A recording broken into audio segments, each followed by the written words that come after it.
Hello friends, welcome to my YouTube channel. तो मैंने कल पिछली वाली वीडियो में आपसे कहा था कि I will share the book list which I use. तो सबसे पहले जैसे ही हमें एग्जाम का पैटर्न पता लगता है, हमें पता लगता है यार 4 टॉपिक्स आएंगे, that are reasoning, maths, English and general awareness. अब जो अगला क्वेश्चन आता है इसकी विच बुक टू यूज, हमें बुक कौन सी यूज करनी है।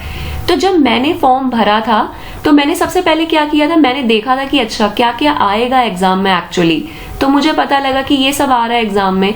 तो the next question which comes is कि अब प्रैक्टिस करें तो करें किस बुक से और क्या चीज कंसल्ट करें कि मैक्सिमम स्कोर आए हमारा।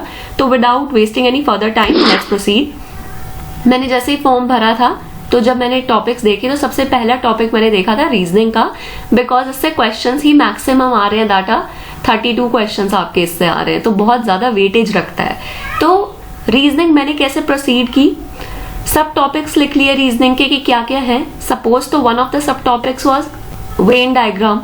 तो मैंने क्या किया, मैं गई यूट्यूब पे, मैंने वेन डायग्राम सर्च किया और 5 मिनट की इसकी वीडियो देख ली कहीं भी यूट्यूब पे कि मेरे को एक बेसिक कंसेप्ट पता लग जाए कि how to go about it, मैं इसे कैसे सॉल्व करूं। जैसे ही मैंने वीडियो देखी, मैं कंसेप्ट समझी, then I came to the book once again. इसमें इस बुक की सबसे अच्छी बात मुझे ये लगी, topic wise previous year questions दे रखे हैं। तो जैसे ही आप कंसेप्ट एक बार कंसेप्ट समझ गए, जैसे वेन डायग्राम का समझ लिया, डायरेक्ट हम बुक में आएंगे, हम 150-200 क्वेश्चन प्रैक्टिस करेंगे इस बुक से ही। और अगर नहीं आएगा, पीछे सॉल्यूशंस भी गिवन है, देखो क्या सॉल्यूशन है और आपका वो कंसेप्ट आपका बिल्कुल एकदम क्लियर हो जाएगा। तो ऐसे ही रीजनिंग के जितने भी टॉपिक्स हैं, take the help of this book. 5 minute video देखो, समझो, बी फेमिलियर, उसके बाद बुक पे आओ, प्रैक्टिस। रीजनिंग यार, रीजनिंग आपकी सिर्फ आपकी प्रैक्टिस से ही होगी। जितना आप प्रैक्टिस करोगे आपके मार्क्स, आपकी स्कोर उतने ही बढ़ेंगे एग्जाम में। उसके बाद क्वेश्चन आता है कि अब मैथ्स कहाँ से करें। तो जैसे ही आपको मैथ्स के पर्टिकुलर टॉपिक पता लग गए, अगर आप मैथ्स सीडीएस की तरह तैयार करने लग गए कि आप सब कुछ ट्रिगो भी कर रहे हो, ज्योमेट्री भी कर रहे हो, तो वो उस चीज का कोई बेनिफिट नहीं है इस एग्जाम में। तो एटलीस्ट बहुत इसमें बहुत प्रिसाइजली आपको टॉपिक्स बता रखे हैं, मैंने अपनी पिछली वीडियो में भी बताए हैं कि ये टॉपिक्स आएंगे। उन टॉपिक्स की एक बेसिक अंडरस्टैंडिंग डेवलप करो, come to the book, practice as many questions as you can. Previous year question करने का ज्यादा फायदा ये होता है क्योंकि यार question somehow gets repeated, question repeat होते जाते हैं। तो अगर आपको थोड़ा भी आपने यहाँ से कोई क्वेश्चन किया, वो आपका रिपीट हो गया, तो वो बेनिफिशियल हो जाता है एग्जाम में, आपके 3-4 क्वेश्चन अगर एक्स्ट्रा हो जाए। सिंस बहुत लोगों का भी ये डाउट होता है कि अब मैथ सेक्शन बहुत टफ आने लग गया है, तो मतलब कितना एफर्ट डालें। अगर आप मैथ्स का बेसिक करोगे ढंग से और उसकी खूब प्रैक्टिस करोगे, तो आप इवन 18 क्वेश्चंस अगर मैथ्स के आ रहे हैं तो आप उसमें से out of 18 you can score even now 10। But the thing is हमें अपना बेसिक क्लियर करना है।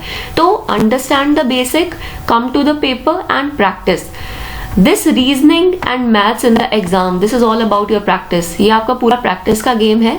जो इंसान जितनी प्रैक्टिस करके जाएगा उसको एग्जाम में उतना ही बेनिफिट होगा। देन हमारा आ गया जनरल अवेयरनेस। कुछ लोग इस पे बहुत एम्फेसाइज करने लग जाते हैं, वो कहते हैं हम तो यही पढ़ के जाएंगे, बट दिस इज रॉन्ग। आपके पास yes you have certain topics, कुछ टॉपिक्स हैं जो पेपर में जरूर आते हैं, लेकिन जनरल नॉलेज का जो फील्ड है वो इतना वास्ट है कि उस टॉपिक में भी यू कैन नॉट अश्योर, आप पक्का गारंटी नहीं दे सकते कि यही टॉपिक आएगा।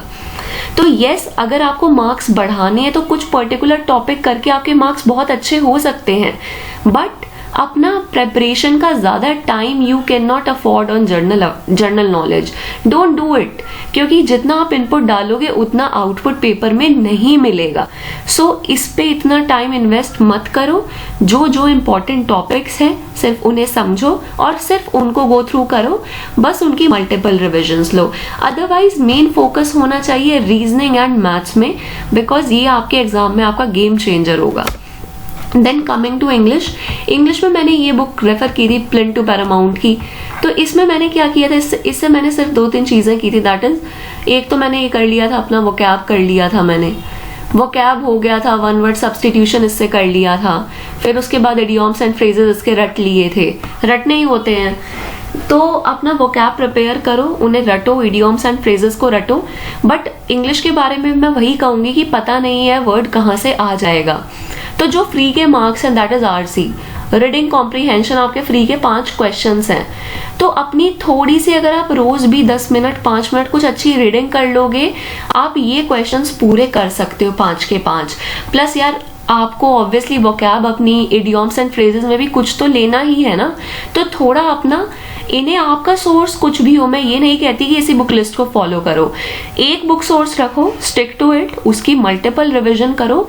बट जो आसान सेक्शन है जैसे रीडिंग कॉम्प्रीहेंशन हो गया, आपको पता है 5 मिनट दे के पूरे पेपर में 5 क्वेश्चन हो सकते हैं, उस पर टाइम अपना इन्वेस्ट करो। तो दिस इज हाउ मैंने तैयारी की थी। But I will just recommend you one thing, अपनी बुक लिस्ट एक अभी डिसाइड कर लो, उससे स्टिक करो, चीजें देखो, समझो, फेमिलियर हो, जितने क्वेश्चन प्रैक्टिस कर सकते हो वो करो, क्योंकि आपकी प्रैक्टिस ही आपको मार्क्स दिलाएगी। कोई चीज अगर आप बस देख के वीडियोस देख के पढ़ते रहोगे तो आपका दिमाग इतना नहीं चलेगा। तो आपको ही अपना दिमाग चलाना है कि पेपर में आपकी एफिशिएंसी अच्छी रहे। So this is what all I have to say. अब आपको कोई चीज, कोई गाइडेंस चाहिए किसी पर्टिकुलर चीज की, प्लीज डू कमेंट, मैं ट्राई करूंगी अगर मैं उसमें कुछ हेल्प कर सकती हूँ और कोई रिकमेंडेशन हो to make it better. So that's it, that's all for today, thanks for watching.